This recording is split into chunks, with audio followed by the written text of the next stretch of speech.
everyone. I'm Angela Stockman, and for the last 22 years, I've been designing and facilitating professional learning in some of the largest urban New York State school districts and the smallest rural ones, too. And here's what I keep thinking about.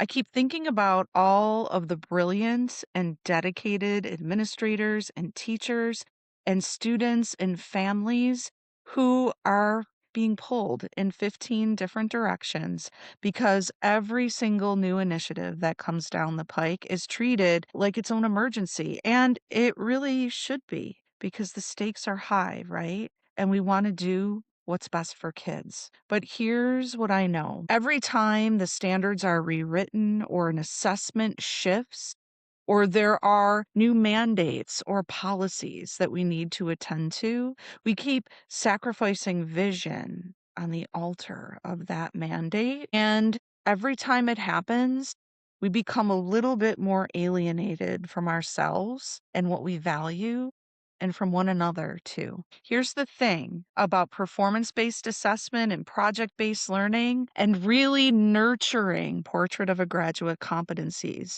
inside of New York State schools. They're not in tension with the Regents exams. And those exams, incidentally, at least right now, they're not going away. And in fact, for all of the trouble they've caused us and for all of the inequity that they do perpetuate, they protect equity in some big ways too. And maybe because this isn't your first rodeo either, you're wondering how we're going to attend to equity and reliability and validity as well as we possibly can, even as we shift to this whole new world and the exciting opportunities that it offers for our kids. Over the last 22 years, I've worked with quite a few systems now to use performance-based assessment, project-based learning, and dispositional growth with intention to improve performance on state assessments. Those practices are what's best for kids. We don't need to wait on the state to tell us how to do it.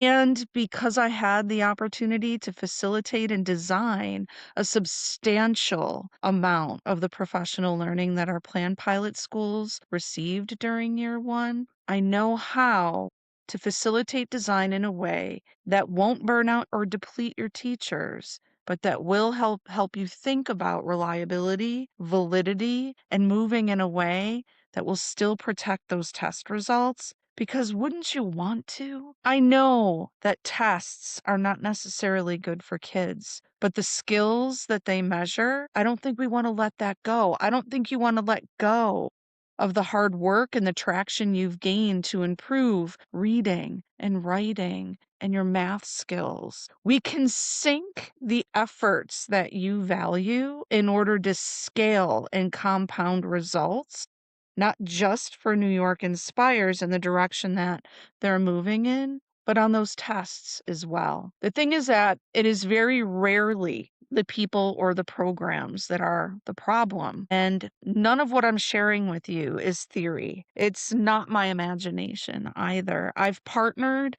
with multiple districts over the year to leverage this exact plan in order to improve test results while getting rid of so much of what is doing harm inside of our schools. I've partnered with a district where 4 of 6 different grade levels were in the bottom quartile for performance when we began our work together. And just a few years later, none of them remained there. I've supported teachers who were terrified this year when they received regulatory flexibility through our work together in the plan pilot. They were afraid that if they moved toward PBL, it would tank their Regents scores, but their passing rates jumped from 22 to 35% between last spring's Regents exam and the one that was offered in January. In the past, another district that I supported jumped from 26th to 6th in their regional performance ratings, and none of it required massive expenditure or the kind of time that keeps kids sort of away from their teachers. We don't want to pull people out of the classroom, but you do want to make sure that you're providing really solid teacher and building and kid level support.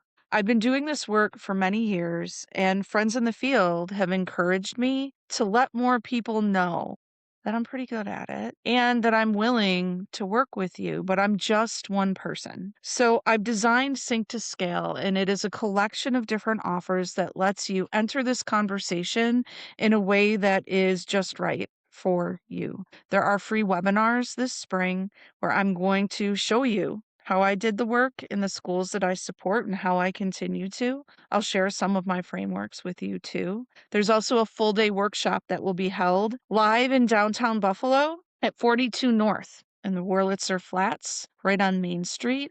There's a virtual option for those of you who might not be able to get there in person too. And I'm establishing a mastermind for just 8 districts that want to work with me long term next year. There will be just 8. And we will be meeting monthly, either in person or online if you're not close to Buffalo. If you need explicit guidance, if you really understand the why and you appreciate it, but you're still trying to figure out the how, I hope you'll reach out and I hope that you'll connect with me. I'd love to tell you more. Welcome to this whole new world that we're trying to navigate. I promise you, there have been people that have gone before you, even in New York State. And while you may be meeting lots of people who are doing revolutionary and deeply innovative things, what I find is that people learn best from those that are just a few steps in front of them. I've had the opportunity to do this work in so many places over the years, and I believe in the why wholeheartedly. I also think I can facilitate the how in a way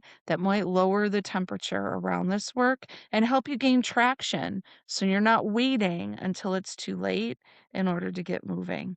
I hope you'll reach out.